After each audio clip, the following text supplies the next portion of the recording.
नमस्कार बच्चों, बीसीए वाले के इस ट्यूटोरियल में आपका स्वागत है, अभिनंदन है। और आज ऑर्गेनिक के क्लास का ये अगला अध्याय है, अगला भाग है। इसमें हम पढ़ चुके हैं पिछले क्लास में कि हेलो एल्केन क्या होता है। और हेलो एल्केन में जब हेलो एल्केन को डिवाइड किया गया परमाणु संख्या के आधार पर, sp3 के आधार पर और यहाँ sp2 बॉन्ड के आधार पर हम इसको बांटते हैं। जब sp2 के आधार पर जब करते हैं तो पहला होता है वेनेलिक हैलाइड और दूसरा होता है एरिल हैलाइड। अब बात समझना है कि वेनेलिक हैलाइड क्या होता है और एरिल हैलाइड क्या होता है। पहला बात sp2 की बात कर रहे हैं तो मतलब हाइब्रिडाइजेशन कितना होना चाहिए सर? sp2 होना चाहिए। sp2 होना चाहिए मतलब sp2 होने के लिए h बराबर कितना चाहिए? 3 होना चाहिए ना। तो देखते हैं सर, अगर यहाँ पे इस जगह हमको दिख रहा है एक चीज, C एक बॉन्ड इधर बना रहा है और 2 बॉन्ड इधर बना रहा है क्या ना? तो एक जुड़ने की क्षमता इसके पास है ना?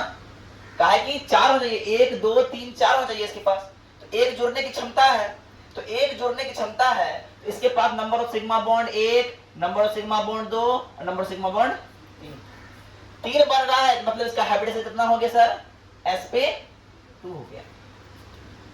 जब हाइब्रिडाइजेशन sp2 हो गया तो इसी फार्मूला पे जब वेनेलिक हैलाइड की बात किया जाए तो पहला बात ये कि जिस कार्बन से मेरा हैलोजन जुड़ा हुआ है उसी कार्बन से कोई और कार्बन डबल बॉन्ड से जुड़ा हुआ होना चाहिए, और जिस कार्बन से मेरा जिस हैलोजन से मेरा कार्बन जुड़ा हुआ है उसका हाइब्रिडाइजेशन sp2 होना चाहिए। जैसे यहां देखिए, हमने क्या किया, C2H5 को डबल बॉन्ड से जोड़ दिया और ये क्लोरीन से जोड़ दिया, तो ये क्या हो गया? ये हो गया मेरा वेनेलिक हैलाइड। इसका कुछ नाम हो सकता है, तो नाम क्या होगा? देखिए, नंबर ऑफ कार्बन कितना हो गया? 3 हो गया। नंबर ऑफ कार्बन 3 हो गया और डबल बॉन्ड है।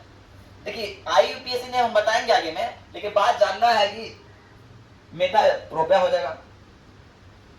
चलिए, अब ये कहता है एरिलिक या एरिल हैलाइड। एरिल हैलाइड में क्या होता है?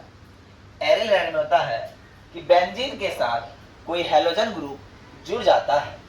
जब बेंजीन के साथ कोई हैलोजन ग्रुप जुड़ जाता है तो एरिल हैलाइड होता है। और सर जानते हैं, यदि 2 कार्बन के साथ कोई 2 हैलोजन जुड़े, यदि 2 कार्बन के साथ कोई 2 हैलोजन जुड़ जाए तो उस स्थिति में हम बोलेंगे वीक हैलाइड। क्या बोलेंगे? Weak halide. क्या बोलेंगे? Weak halide. और यदि किसी एक कार्बन के साथ 2 हैलोजन जुड़ जाए तो उसको बोलेंगे जेम हैलाइड। बात समझ में आ रही है? पहला को बोलेंगे वीक हैलाइड, दूसरा को बोलेंगे जेम हैलाइड। और इतना बात समझने के बाद हमारे पास कुछ फार्मूलाज दिया है, सम ऑर्गेनिक कंपाउंड्स, कुछ ऑर्गेनिक कंपाउंड्स के बारे में दिया हुआ है। तो पहला बात, इसको बोलते हैं मैथिल और आयोडीन को आयोडाइड। मैथिल आयोडाइड। और जब इसका IUPAC नेम बोलेंगे तो आयोडाइड पहले जाएगा, आयोडोमीथेन। क्या हो जाएगा?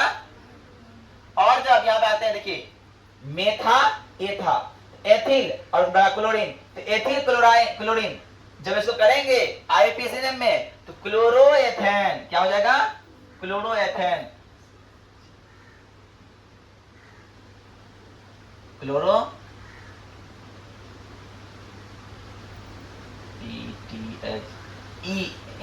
ANE।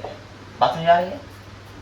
अगर यहां देखिए, आप समझ में क्या आ रहा है? मेथा एथा प्रोपेन। पहला बात देखिए, नंबर 1 पे है तो नॉर्मल है, नंबर 1 पे है तो नॉर्मल, तो या नॉर्मल बोलिए या फिर बोलिए 1, है ना? तो बोलेंगे क्या? इसका नाम है प्रोपिल ब्रोमाइड। Propyl bromide. और ये प्रोपिल ब्रोमाइड क्या बोल रहे हैं? नंबर 1 पे नॉर्मल हो गया और नंबर 2 पे होता कुछ अच्छा 2 डिग्री होता है क्या? 2 होता। तो क्या बोल रहे हैं? इसलिए इसको बोलेंगे 1 ब्रोमोप्रोपेन। 1 ब्रोमोप्रोपेन। और यहाँ 2 नंबर पे है तो 2 ब्रोमोप्रोपेन। यहाँ 2 नंबर पे है तो 2 ब्रोमोप्रोपेन। 1 को बोले नॉर्मल और 2 को बोले आइसो। 1 को बोले नॉर्मल, 2 को बोले आइसो। बात समझ में आ रही है? यहाँ देखिए, 1 नंबर पे लगा हुआ था तो नॉर्मल हो गया और 2 नंबर पे लगा हुआ है तो आइसो हो गया। बात क्लियर? अब तीसरा में आते हैं। 1 2 3 4 मेथा एथा प्रोपा ब्यूटा, ब्यूटा और नंबर 1 पे लगा हुआ है, इसलिए नॉर्मल ब्यूटिल क्लोराइड या 1 क्लोरोब्यूटेन। बात समझ में आ रही है कैसे हो रहा है? नंबर 1 पे लगा है तो नॉर्मल, और नंबर 2 पे लगा है तो आइसो। तो अब सर यहां देखिएगा एक चीज यहां आ रहा है, 1 2 3 चेन इधर दिख रहा है, 1 2 3 4 आ रहा है। 4 कार्बन की बात कर रहे हैं हम लोग 4 कार्बन की बात कर रहे हैं। तो आइसोब्यूटिल ब्रोमाइड, आइसोब्यूटिल ब्रोमाइड काहे बोले? नंबर 2 पे कोई ना कोई ब्रांच निकला हुआ है, इसलिए इसको बोलेंगे 1 ब्रोमो 2 मैथिल प्रोपेन। ध्यान समझिए कैसे वो नाम लिखे, number 1 number 2 number 3, number 1 number 2 number 3। Number 1 पे तो 1 ब्रोमो, और 2 पे देखिए CH3 किसका होता है? याद कीजिए मिथाइल का होता है। 1 ब्रोमो कितना मिथाइल? तो 2 नंबर पे मैथिल, और एथा मेथा प्रोपा प्रोपेन। आई बात समझ में? देखिए आज आप लोग की संख्या कम है, इसलिए इतना ही रहने दीजिए, और सुबह तक तो बताते हैं, ठीक है? प्रोपेन।